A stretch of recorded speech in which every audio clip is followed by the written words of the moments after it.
तो आप आज हम खुले आम तौर पर ये कह रहे हैं, यहाँ जितने भी युवा है उन तमाम लोगों की तरफ से कह रहे हैं कि इस अप्रोच को अगर सही तरीके से नहीं बनाया गया, आवाजाही के लिए अगर सही सुविधा नहीं की गई, तो तमाम युवा जो है यहाँ पर जो रोड पर उतर आएंगे और रोड चक्का जाम कर देंगे। फिर उस समय उनका जवाब दे यहाँ का एसडीओ, यहाँ का प्रशासन, यहाँ का रोड विभाग, यहाँ का ठेकेदार, तमाम लोग होगा। उनके बाद हरवा मुनि पुल को लेकर आपके साथ हम चर्चा करना चाहते हैं कि ये आज ट्रक की हादसा हुई है, लेकिन ट्रक वाला कल नहीं आएंगे जी। उसको डर गया भाई किसी तरह से उठाएंगे भाग जाएंगे। लेकिन हमारे इलाका के जो किसान है, खासतौर पर इस इलाका कृषि प्रधान इलाका है, कृषि से ही सिर्फ आय का जरिया है। और हमारे यहाँ बिहार सरकार की इतनी कमी है कि सामान को खरीदने बेचने का भी व्यवस्था नहीं है। अगर हमें अगर खाद लेना हो हमें तो कानकी जाना पड़ता है, रौटा जाना पड़ता है, बैसी जाना पड़ता है, पूर्णिया जाना पड़ता है। तो हमारे इलाका में जो इतना फसल होता है उपजाऊ इलाका है, इसी सड़क से जाते हैं। एक ट्रैक्टर लोड करने के बाद अगर गिर जाता तो हमारा भाई मरेंगे।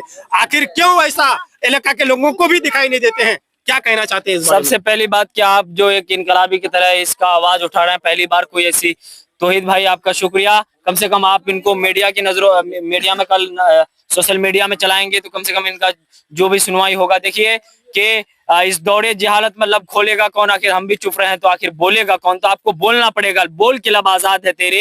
ये हिंदुस्तान जमहूरियत वाला मुल्क है, किसी भी सिस्टम के खिलाफ बोलने की आपको इजाजत देती है, जमहूरियत इजाजत देती है। आज एक बहुत बड़ा नुकसान हुआ। आप जिस तरह से कहा, आपने कहा कि ये इलाका जो कृषि प्रधान इलाका है और हजारों जो है अभी टन जो है लेवल पर मक्का का उत्पादक होता है। कानकी एक बहुत बड़ी मंडी है कि कानकी यहाँ से महज 10 किलोमीटर होगा, लेकिन हम लोगों को 100 किलोमीटर घूम के जाना पड़ता है। ऐसे में इस ब्रिज का जो काम है वो बेहद ही जो है कुटीर तरह से हुआ है, बहुत ही गलत तरीके से हुआ है। इस ब्रिज का काम जो है, इसका हाइट लेवल इतना बढ़ा दिया गया और अप्रोच जो है इतना डाउन कर दिया गया। चौड़ीकरण कम से कम 20 फीट होना चाहिए था, ये महज 8 से 10 फीट किया है। तो इसका जिम्मेदार कौन है?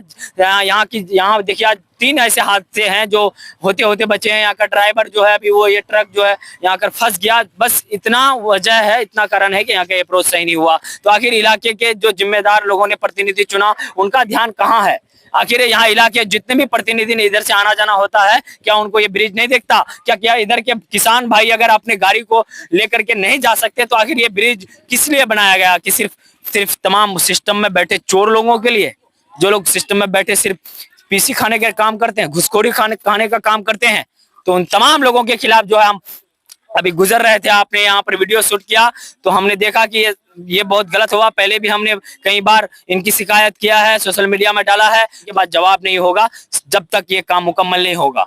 तो यहाँ का युवा जिस दिन जाग जाएगा उस दिन तमाम लोग जो है एक प्लेटफॉर्म में आ जाएंगे। उस दिन तमाम जनप्रतिनिधियों को झुकना पड़ेगा और तमाम सिस्टम को झुकना पड़ेगा। तो दोस्तों ये था सीमांचल की आवाज, शराफत हुसैन साहब। हम आपको कहना चाहते हैं कि इलाका के मुद्दे को लेकर आवाज उठाइए। अगर जहां भी भ्रष्टाचार या अगर सिस्टम गलत चल रहा है, अगर कहीं परेशानी है तो आप आवाज उठाइए। अगर आप नहीं उठाते आवाज तो हमको जरूर इन्फॉर्मेशन कीजिए। देखिए हमारे में एक कमी है, हमारे में क्या, हम लोगों में एक कमी है कि हम लोग अपने लोगों को सपोर्ट करना नहीं चाहते हैं, अपने को आगे बढ़ाना नहीं चाहते। हर मामला में हम जो ये काम कर रहे थे कई लोग कर सकते थे, फेसबुक में डाल सकते थे, आजकल सबके पास मोबाइल है। दोस्तों हम कहना चाहते हैं कि अगर कहीं भी भ्रष्टाचार है तो आवाज जरूर उठाइए। और खास करके यहाँ के युवा को भी मेरी तरफ से भी कहना चाहेंगे कि आप कम से कम सोशल मीडिया का सही यूज कीजिए।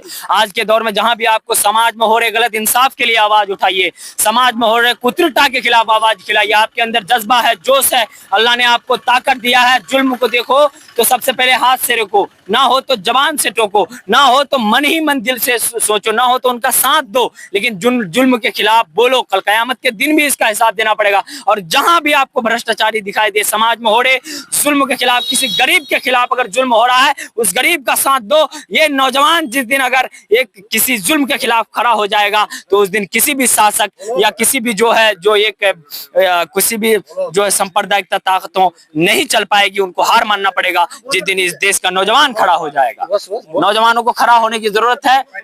आज कहीं भी हुआ ये ब्रिज अगर इस तरह से बनाए तो आप सोशल मीडिया में लिखिए, बार बार लिखिए, सवाल पूछिए। आप अपने रिप्रेजेंट जो कर रहे नेताओं को जो जिम्मेदारी दी है उनसे सवाल करिए। तो सवाल करना लाजमी है, आपको करना पड़ेगा इस दौर में। और कई मुद्दा है शराफत भाई जिसमें खास तौर पर हमारे इलाका के बदहाली है नौजवानों से रिक्वेस्ट फिर करना चाहते हैं कि आवाज उठाइए। कई अस्पताल में ताला लटक रहे हैं, लोगों को इंजेक्शन लगाने की व्यवस्था अभी पटना या रोहटा में आपने नहीं देखा कि अस्पताल में जो कुत्ता के वहाँ खुले बेड में कुत्ता सोया हुआ था? वहाँ तो खुले हुए तो कुत्ता सोया हुआ था। हमारे इलाका में 10 अस्पताल है, सिर्फ भवन है।